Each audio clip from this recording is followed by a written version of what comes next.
Hello and welcome to the Farm Traveler Podcast. This is episode 23, and our guest today is Jenna Blankenbaker. Jenna is an old friend back from my UF days when we were going through the Ag Ed program there, and she is currently a high school ag teacher. We're going to talk to her what it's like being a high school ag teacher, the day in the life of an ag teacher, what it's like to build a program, what's it like working with students now in 2019, and just a whole bunch of really cool stuff. So if you're interested in agriculture education or just learning more about what it's like being a high school teacher, this will be a great podcast. Thanks for listening. Hope you enjoy it.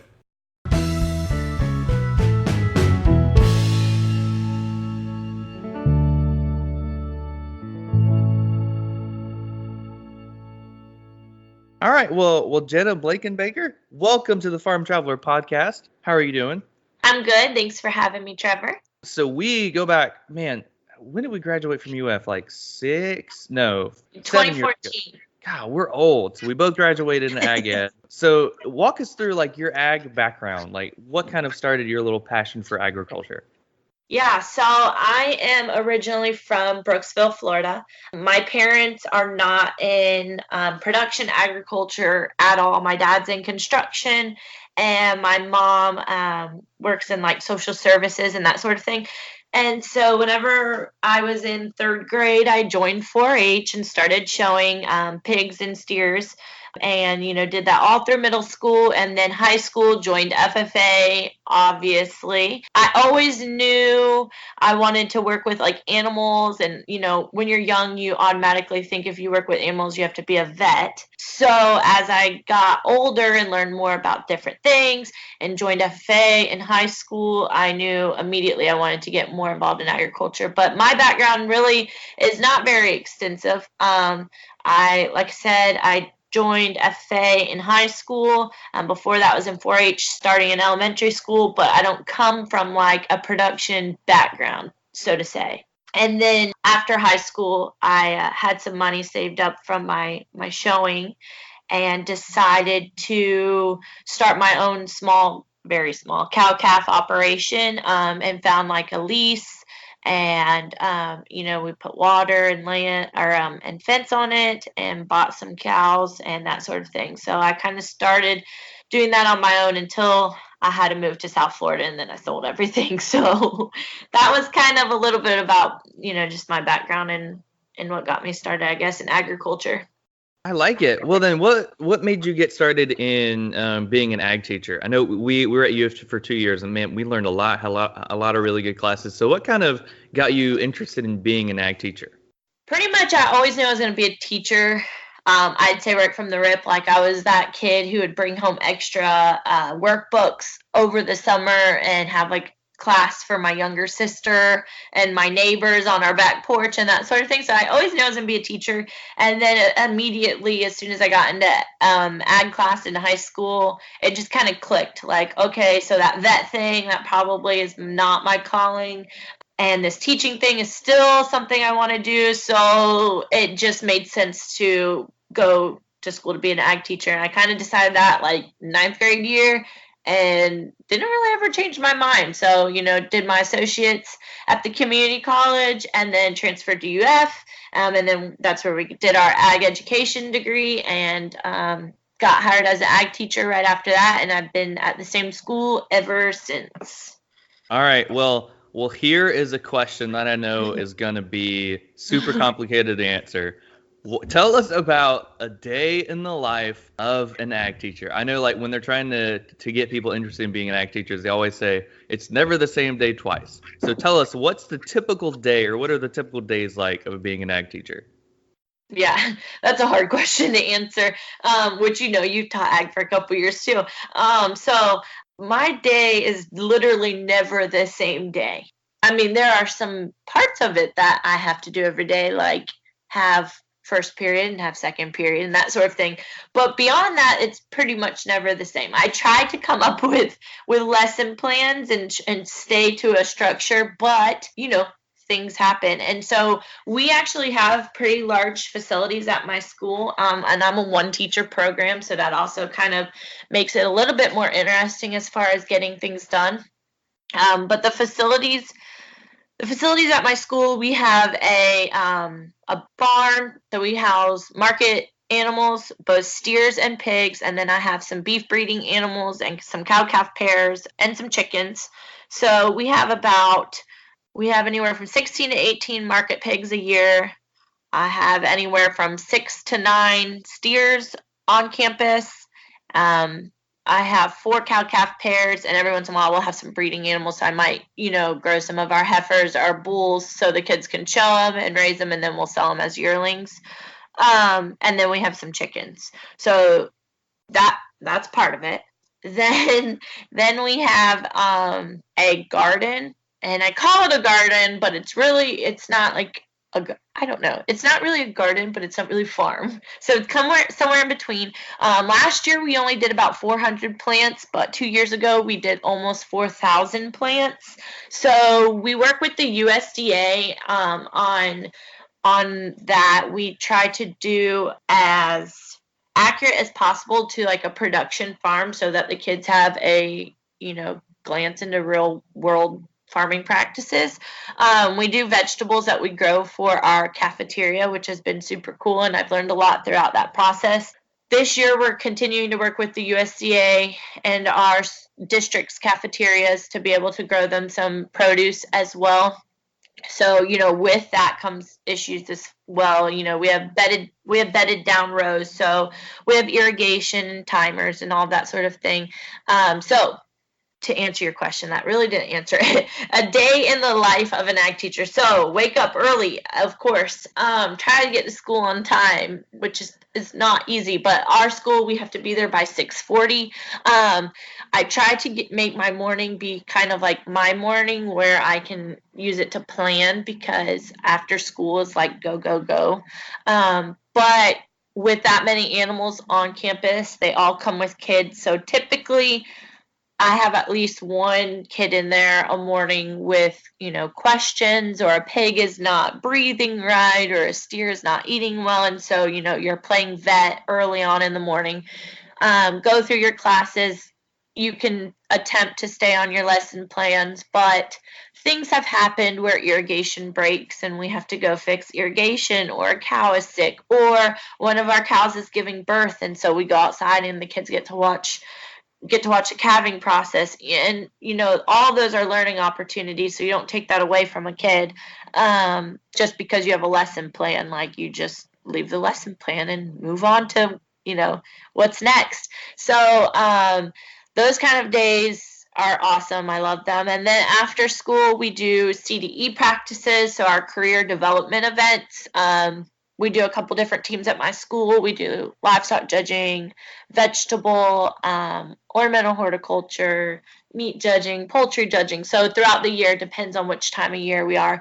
But those last anywhere from like an hour to 2 hours after school. We'll do practices.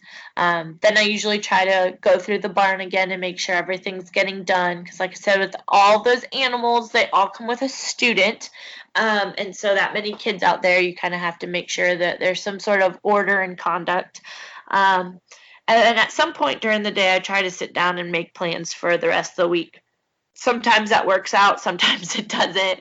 FFA meetings, alumni meetings, staff meetings, all of that kind of corresponds as well. So that is kind of a very messy description of a day in the life. It is so hard to describe a day in the life of an ag teacher because it is so different from every day. Yeah, no, I totally agree. I mean, you're definitely one of the busier people on campus, and you said you're a one teacher program, and that's crazy because most of the time it sounds like a program like that's going to have 2, maybe 3 teachers, but you're a one teacher program doing all that. So kudos to you. Thank you. Yeah, it's definitely exciting would be the best word. Some days it's like, wow, this is a lot for one person, but the more I do it, the more I learn little tips and tricks on how to make it a little easier, and my kids can get more involved, and so I really rely on them a lot, which is good. It's a good experience for them because they get to really step into a leadership role before high school ends, so that's pretty cool. Gotcha. Yeah, I can imagine. What's the program like in the students? Like, what are the officers like? What are the students that are in the ag classes that might not be in FFA? I mean, are they is it like a very ag community, or are there some kids that just haven't really been around ag their whole lives? Yeah, that's a great question. So when you hear like the description of my program, you want to automatically think that I'm like in this super rural area with a lot of agriculture kids that grew up in production ag, and they're prepared and ready to go on day one and all that sort of thing. And that is so not the case at where I'm at. So Fort Pierce is a very interesting city. I'm not from Fort Pierce, but that is where I'm at now. And so Fort Pierce is very interesting. We're right on the coast, so we have like the coastal area and the beach and that sort of thing. Then we have more of an urban, suburban area. And then just 10 minutes away from that, we have like the western area of the county. And so that's just pure agriculture. And we have some of the largest cow-calf operations in the nation in our city, which is awesome. We actually get to tour. Some of them will go to Adams Ranch with my kids, and they're just amazed. They're amazed at that something that large is in their city, because a lot of my kids are in that suburban group in the center. So I teach at a low socioeconomic school. A lot of the kids live closer to like the poverty line, and I teach a lot of minority kids. So it's very different than where I'm from. And it was, to teach there at first, I had to do a lot of adaptation because, like where I'm from, kids come into ag and they know what in the heck it is. But now where I'm at now, the kids come in and they don't have a clue what the word agriculture is, what it means. They don't have any sort of background in agriculture whatsoever. Every once in a while I'll have a couple kids who, are in 4-H or they know what they're doing and that kind of thing. But the vast majority of my students have no background in ag. And so at first it was kind of a challenge, but it has turned out to be pretty fun. I will say that teaching those kids compared to like where I did my student teaching and the kids were much more involved in agriculture, they definitely get more involved early on. I mean, they are so far removed from it that when you start talking to them about things, they have a billion questions. They want to see it, they want to do it. They are the ones arguing over who gets to help build the fence. I mean, there are days that we're building fence in class, and my kids who have never picked up a hammer before are arguing over who gets to hold the hammer. And like that is the coolest thing in the world for me to see.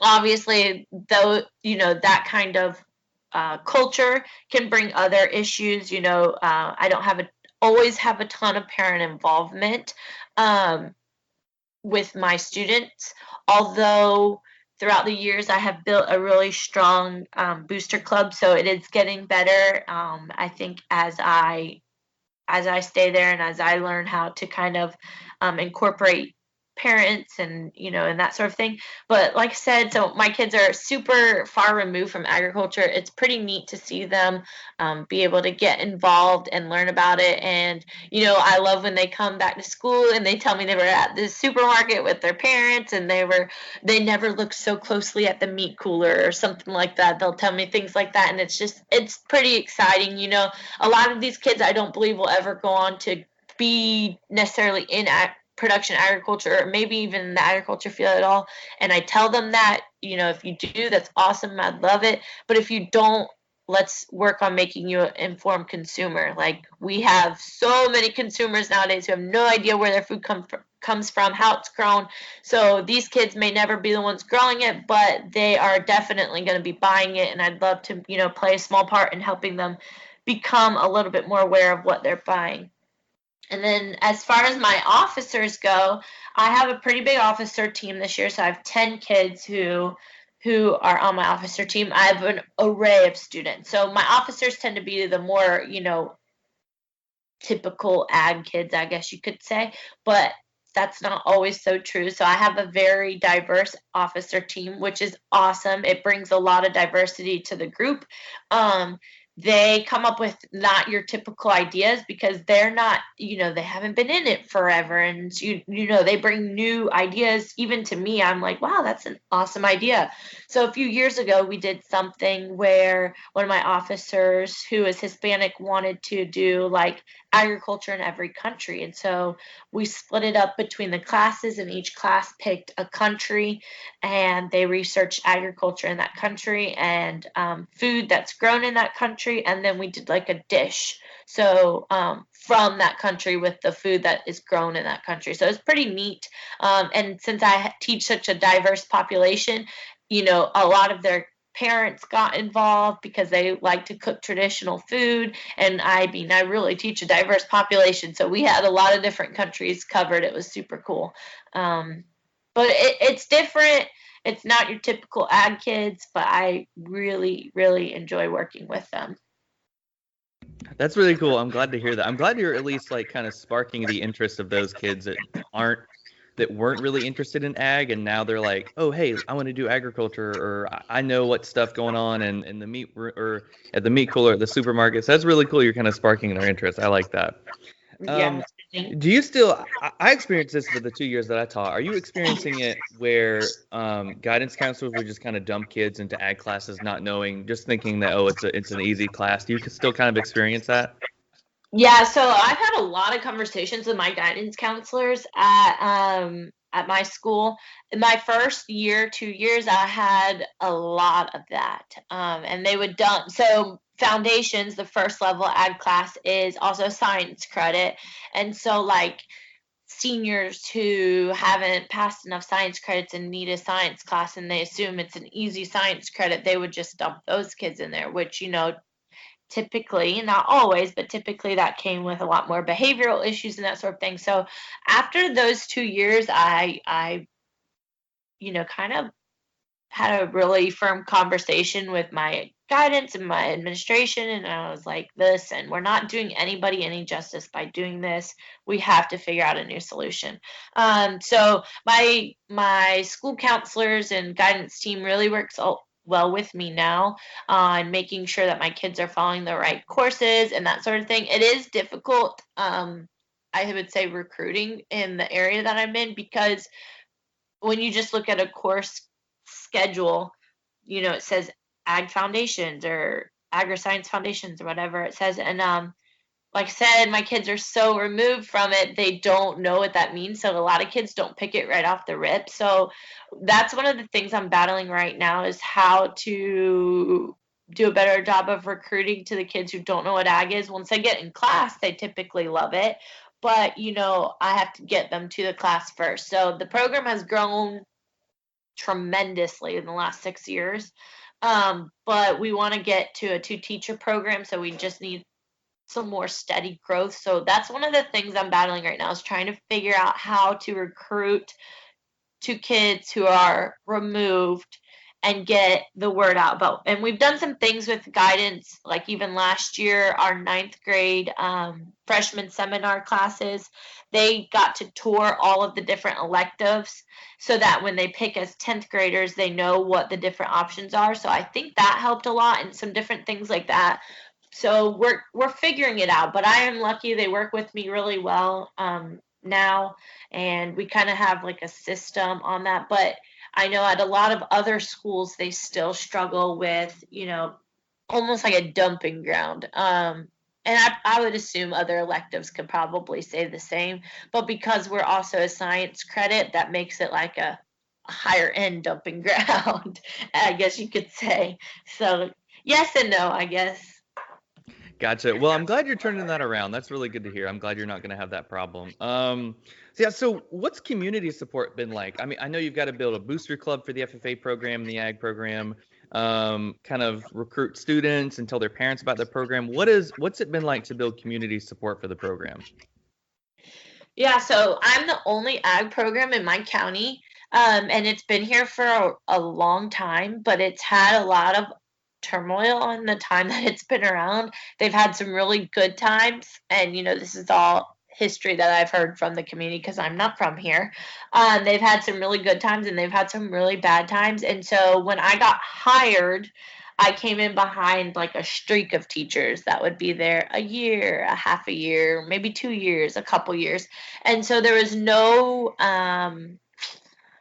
steady anything, I guess you could say. There wasn't a steady amount of support or or system or any sort of thing. So I'm going into year 6 now, and the first 2 years were a struggle kind of figuring out how the heck I wanted to do it because I was a new teacher, and then also B, how I can change the perspective and the perception of the community that, I'm here to stay, and that this program can build back up to what you guys remember it to be. So after the first couple of years, it is fantastic. Almost anything I need from the community, I can get. I have people volunteering. Like I said, the first couple years, though, I would ask for help or ask for assistance, and sometimes I wouldn't get responses. I wouldn't really get, people didn't really take me serious, I would say, because of the amount of teachers that had been in and out in the last couple years. But now that we've kind of worked through that and they've seen the program growing, I have people coming and approaching our program and students in our classes or me about what they can do to help us and see it grow, and they want to see it grow and they want to see it continue to the point where this year they're actually opening a middle school program in our county, which is so exciting. I'm super excited.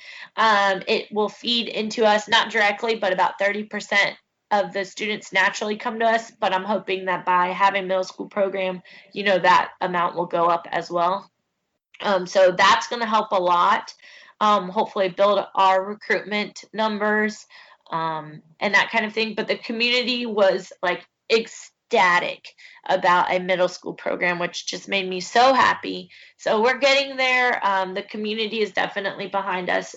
We do have a very big ag community in this county, but the program itself has seen a little turmoil in the last few years, and so I don't know, I guess you want to say I had to prove it to them type of thing, so it's gotten a ton better though. Man, that's cool. You're going to have a middle school program there. You have like a cool little feeder program that'll get you kids educated about ag then into your high school program. That's really cool. Yeah, I'm excited. I can imagine. Yeah, and I've always kind of compared being an ag teacher to being like a college football coach, because first you've got to build the fan base, you've got to recruit, and after you have a few years of success under your belt, then people will start supporting you more. Then you'll have more of a fan base. Then you'll have more community support. So that's really cool. Yeah, that's so accurate. I bet. So let's talk a little bit about certification. So when I taught, we were trying to push the Florida Nursery Growers and Landscapers Association certification. So what are some certifications that you guys have, and what have you seen in this push in Florida of having ag ed kids take certification exams? Yeah, so certifications are super, super important right now. They play a part in school grade. And so school grade, whether we like it, we don't like it, it's what it is. It also plays a part into money provided for the school. There's kickbacks for every kid who passes, almost like kids who pass honors classes or dual enrollment classes or whatever, AP classes. Certifications kind of impact the school grade the same. So there's kind of like this joke that elective teachers, or CTE, I should say, career and technical teachers, aren't real teachers or whatever, but the certifications that our kids take are just as serious and impact the school grade just as much. So we have to do just as much data and following students and tracking them. And so there's pluses and minuses to that, obviously. The certifications that we offer at my school is the agri-technologist certification and the Associate of Agriculture certification, animal science certification. Those three are all through Florida Farm Bureau. And then we also have a vet assisting certification. So those are all kind of like the ag spectrum certs, I would say. I try to get as many kids to pass, obviously, a year. I have the ability to, my class or my program is a 3-year program technically. So it'd be Ag Foundations, Ag Tech 1, and Ag Tech 2. So I try to allow them to take one certification a year So they would start with their Associate of Agriculture, Foundations year, do Ag Tech, like their second year, and then their third year they could do the animal science one. I tend to teach a little heavier on the animal science side, so although I don't teach an animal science class, I do teach pretty heavy on the animal science side just because it's one, what I'm more comfortable with, and two, I enjoy it, and three, my students enjoy it, so, give the people what they want type of thing. So I teach a little heavier there, so we're able to offer that certification. But so every kid who passes the certification, it goes towards an acceleration point for that student, which in turn plays towards school grade. So every kid who passes, the school gets a kickback from the state. My program gets a kickback from the state, and then there's also a teacher incentive. So like if a student passes an AP exam, AP psychology, for example, they get a kickback from that. CTE teachers are the same. So every kid who passes a certification, the teacher gets a kickback as well. So we get like a small bonus at the end, which is, kind of nice because, as you can imagine, teacher salaries aren't always the best thing in the world, but that's a little bit of a way you can help supplement that. So that's the school side of it. On the student side of it, I think it's great. Those are certifications that they'll be able to put on their job applications and resumes leaving high school. A lot of kids don't always have a ton of stuff to put on like a resume. That's one of the things we do in my classes. I help them build a resume. And some kids are very involved and they have school or they have part-time jobs or they are involved in a ton of clubs or sports and they can put all those things on a resume leaving high school. But then you have some kids who pass their classes, they pass AB, they come home and, maybe do things with their church and or stay at home and help their parents and that kind of thing. But they aren't above and beyond in extracurriculars and they don't have a lot of work experience. So what in the heck can they put on there? But by having a certification, they are able to put some things on there that prove to employers that they have experience in that area. Florida Farm Bureau in the last couple of years has done a really great job of building the certification program and expanding it every year. So now they got to the point where they're also working with different employers in our state and asking them what it is that they need from these kids who are passing certifications. And then they created a portal where kids who pass their certifications can log on and employers who are trying to hire kids who pass these certifications can log on and post jobs and those students can go and apply for those jobs. So, after they passed it before, they would just be like, okay, I have this cert, now what?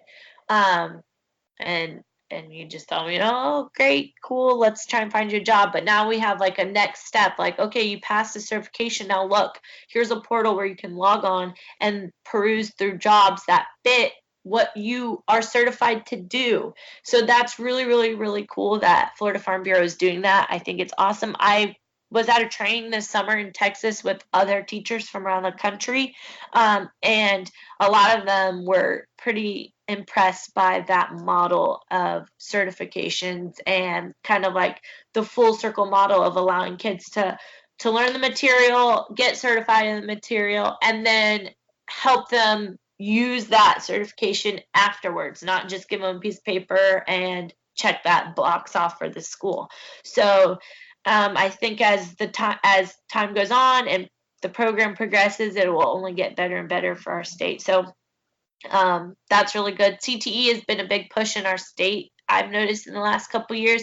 I think they realized that the pendulum went a little too far towards only college based or college ready kids, and that we need to come back to, not every kid has to go to college. They can be just as successful in society without a college degree, but they do need a skill and they need to be good at a skill and they need to have work ethic and that sort of thing. So I have seen like that shift in the last couple of years and it's been pretty cool. So I think they're good. Sometimes it's a pain because it is like you have to almost teach to the test a little bit, but the tests are so well written that they are very, very similar to the state standards anyways. So it really like I said, Florida Farm Bureau has done a fantastic job, in my opinion, of incorporating the state standards. They're improving it every year, so I know that it'll only get better from here. Obviously, as you are building a program of that scale, there's going to be glitches along the way, but I think it's been a pretty good transition, in my opinion. So, all right, so you see it on a daily basis with kids that have no idea about agriculture. And I try to ask this to all the guests about the farmer-consumer relationship. So, with your students, what are some things that you kind of see with them as consumers that maybe what better research they should do and what could farmers do better to kind of educate consumers about their food? So, what are some thoughts you have about the farmer-consumer relationship? That is something we spend a lot of time talking about in my class. So kids will come to me like, or they'll even send messages on some of our little correspondence apps that we use to keep in touch with like the classes with the teacher or whatever. And they'll see stuff on Facebook or in a newspaper, and they'll take a picture, screenshot it, send it to me, bring it in class. You know, things about animal husbandry and the care of animals, obviously. I know the dairies have been taking a big hit lately, with people kind of invading that space and who don't understand what's going on and that kind of thing. But the kids are so far removed, but then also they lack skills and like research, I would say, that it's a bad combination. So whatever reaches them first and is the most dramatic is typically what they tend to believe, I've noticed. So if they get this video of abuse or a video of somebody in a spray suit in a field, or something crazy that's posted online, they automatically believe it and they don't do any research as to if it's factual, if it's non-factual. If it is factual, why are they doing this? Is there reasons behind it? If it's not factual, what the heck is going on? They do no research whatsoever. They just believe it right off the rip. And so that is something that I talk to my kids a lot about, that they should start fact checking everything and researching it and why it's happening and that kind of thing. One of the things we like to talk about, is there's a really great blog by Dairy Carey, who talks a lot about the dairy industry, obviously. And so when we go out to the barn, there are certain things they do or that we'll do as a class, as learning experiences. And I tell them I do not want them to video it because it could easily be misconstrued. They can talk about it, they can tell everybody what they did, but videos are easy to pass along, and if it gets in the wrong hands, it can be misconstrued. And so Dairy Carey has created this video, which if you have not seen it, I highly suggest you go see it. But she is showing one of their dairy cows who is just being lazy and doesn't want to get up, and she's just laying there comfortably, and her husband's trying to get the cow up, and a 1,200-pound cow doesn't just move because you want her to, especially dairy cows. They're just comfortable sitting, and so it's laying down, and so she's videoing him pushing her, and she doesn't move, and kind of swatting her butt like, come on, get up. She's just comfortable, she don't want to move, she's still not moving. He pushes on her, all this kind of stuff. I think he puts a halter on her and pulls on her, and tries to get her up. She just don't want to move, which show animals who are pampered are the same way.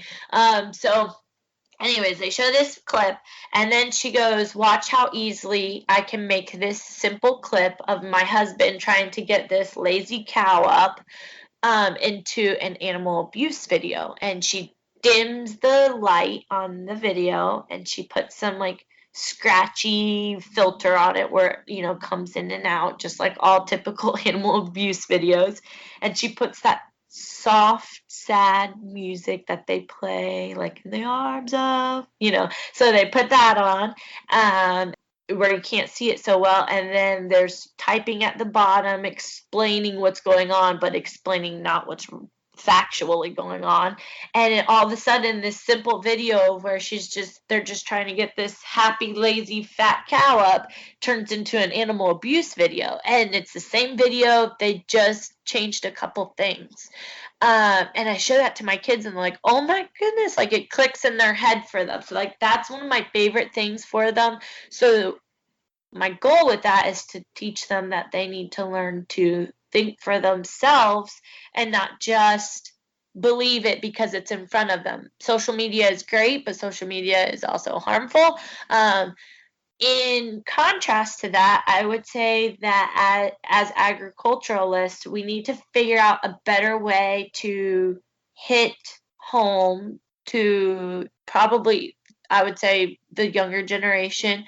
And I don't know, it's hard because we tend to fight back with facts or, here's this, here's that, but kids want drama. And I don't really know the best way to portray agriculture in that sort of way that's in a good way. So it's kind of difficult. But they like to believe whatever is the craziest story. And so I guess we just need to figure out as a whole, a better way to kind of reach kids and be the ones who are the first ones they see. So if they know beforehand that this kind of stuff happens, then when it comes across their news feed, they don't automatically believe it right off the rip, or they look into it and know that, oh, this is what's really happening. It's not what they say is happening.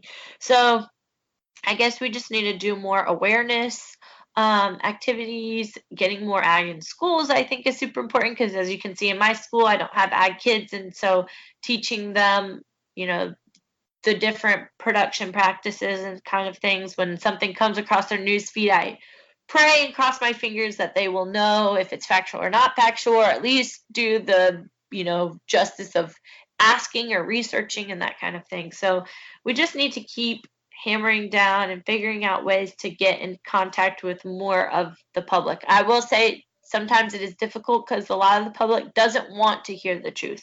They want to believe their perception of it, and they don't want to hear what's really happening because that doesn't fit into what they believe, their dramatic, illusion of what's happening. So it'll probably always be a battle, but I'm sure it'll get better. It'll ebb and flow, that whole spiel. I like it. Yeah, no, I agree. I just looked up Dairy Carry. I'm gonna have to watch that video, but it seems like a really good blog. I've never thought about that though, that they can just take a simple video, put that.